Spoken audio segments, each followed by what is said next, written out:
Okay, guys, shoot. I guess update on Casey and right time. Yeah, we're operating without him right now. Great opportunity for Wells, for Linder, for Trevor Darling, Sonny. All those guys worked with us today, and you know, we'll see if Gall can make it back. It's an unbelievable opportunity for somebody, and obviously that's why we worked all those different combinations. You know, all training camp and all year as we get ready for games. I guess you're going to hear back soon on McDermott and yeah, I just don't have anything. Okay. Yeah, I don't have anything definitive right now. So again, it's you know, we got to be careful. Right. You know, so it's not like we can just say look at it and he'll be back in a day or two. You know, we just got to make sure we're going through the battery test, and you mentioned once we find out, we'll let you know. You mentioned a bunch of guys right there. Why was Nick the choice during game day? Great practice week. Prepared hard, was ready for his opportunity, and played really well. I think he was 9 out of 10 reps, you know, 9 pluses. So, but that's not dissimilar to what we're seeing in practice every day. So good for him, and he brings a poise and a real familiarity in there with those guys, and it's good. I wanted to ask about Chad Thomas. In an ideal world at this point, he's back. Completely back. He's not going to redshirt. He's going to play. Oh no. Okay. Please. Yeah, we got a lot of football. We only played one Coastal game. No. Chad played 3 plays the other day. Oh, he did? I don't know if you guys knew that. I didn't. He wasn't in the. I didn't necessarily realize that he played 3. So did we miss that? Yeah. Okay. So he played 3, and you know, feels a lot better. And again, we thought he would be close last week. We didn't make it, but he's ready to go this week. Al, when you say you're operating without, you know, Taylor, and we knew you told us about Casey, but is Taylor out for this game? I don't know. I'll make that determination once the doctor. I'll release that once the determination is made by the doctors. Does that make sense? What sort of challenge? I mean, just talk about Georgia Tech and their defense a little bit, and just sort of their challenges in general. Playing unique. Well, we've seen this defense a bunch, and it's given us trouble. You know, so they're playing a lot of split front. You know, and they'll play a lot of quarters on you. They'll play a lot of too high, like we just saw. Good zone blitz package. You know, got a lot of respect for Ted Roof. I think they do a great job. And it's going to be a heck of a challenge on you asked about the defense, Yeah, the defense, right? yeah. Okay. So I want to ask about the offense next. Okay, I was just going to transition into it. And then, you know, obviously we know what the offense challenge, what the challenges are. You know, they're averaging 300 yards a game rushing. Time of possession is excellent. Their third down is excellent. Yeah, I mean, it's got our guys' attention. You can tell we got rid of that Duke game awfully fast when Georgia Tech's coming up and when they have a bye week. He did. You know, I don't know where it's at yet. Today was kind of just a loose-up day, you know, get loose. We'll know more by tomorrow for sure. The fact that you know now, though, that you have, I mean, even when he's back, you've got 2 options there. Yeah. Feeling better overall? Yeah, I think, you know, Badgley's, he struck the ball really well the other night. You know, he just missed it just by a little bit. You got to continue to improve his kickoffs. His kickoffs in the game haven't, he hasn't reached his potential on that yet, so I got to do a better job coaching that. And you know, he's going to be in competition with Vogel for that this week. We got to get the ball a little bit deeper on kickoff so we can cover. Is Duke fighting anything with the ankle, or is he'll be all right. Precautionary? Yeah, just precautionary, but he'll be okay. He practiced today fully, or? He did, but it's not. It's you know, it's kind of a jog through. Yeah. Also, Sonny Adogwu, we saw he was playing backup right tackle.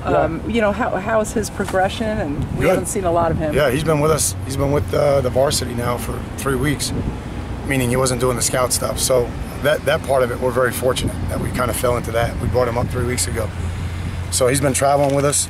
He's very smart, and obviously he's got the requisite size. So just got to keep pushing him this week. Not that we would want anything to happen to Feliciano, but in the event something did, would it be Sonny right after him? Go Trevor and Sonny. Trevor. Either one, yeah. Okay. It's kind of hard to believe it's game 6 already.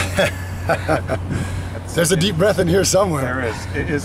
Is this the point where practices start to get tapered a little bit? I mean, obviously there's still a lot to do. A little bit. I mean, but I think that's part of who we are anyway, Tim. I mean, I don't know a lot of teams that come out in hats, you know, on Monday and then do what we do on Thursday. So I think that's part of who we are. It's part of our culture. You know, we have to take care of our bodies for sure.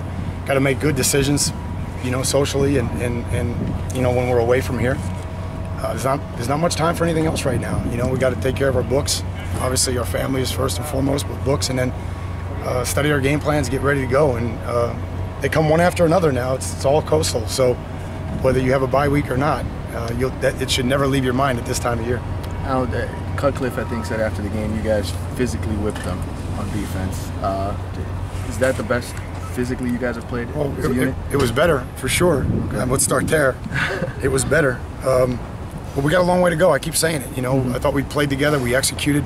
We communicated well. Our MEs were down. Our explosive plays were down.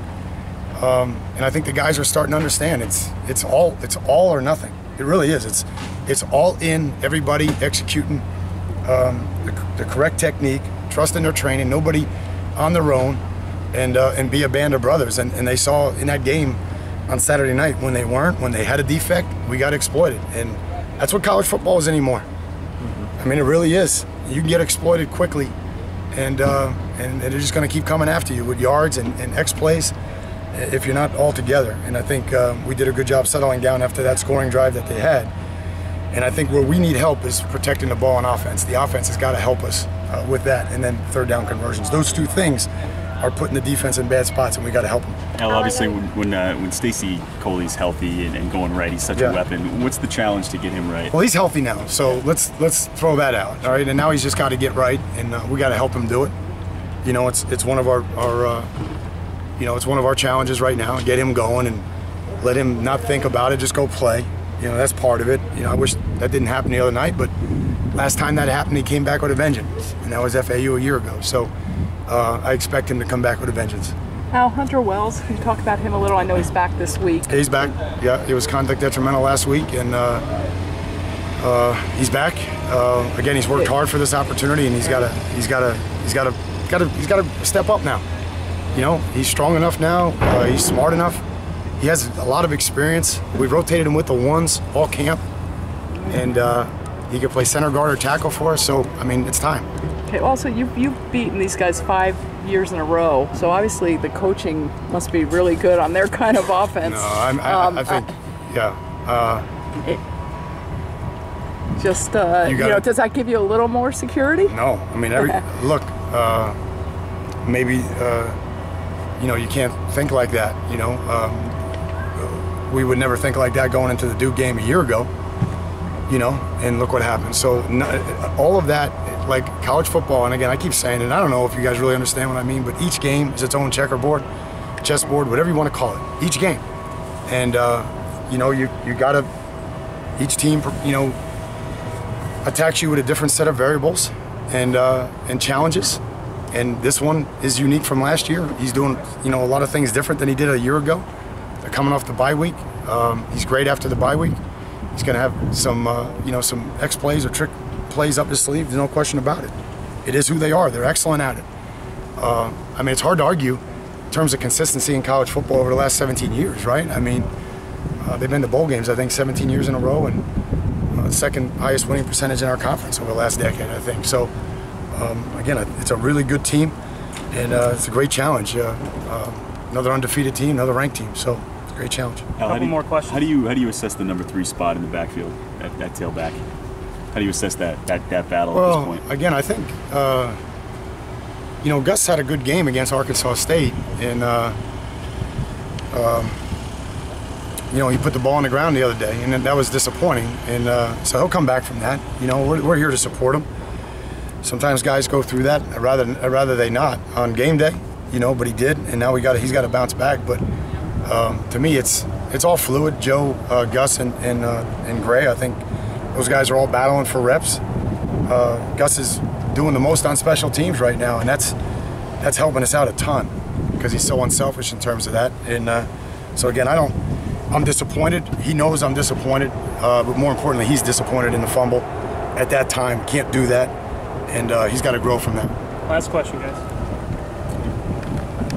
Yeah. That's good.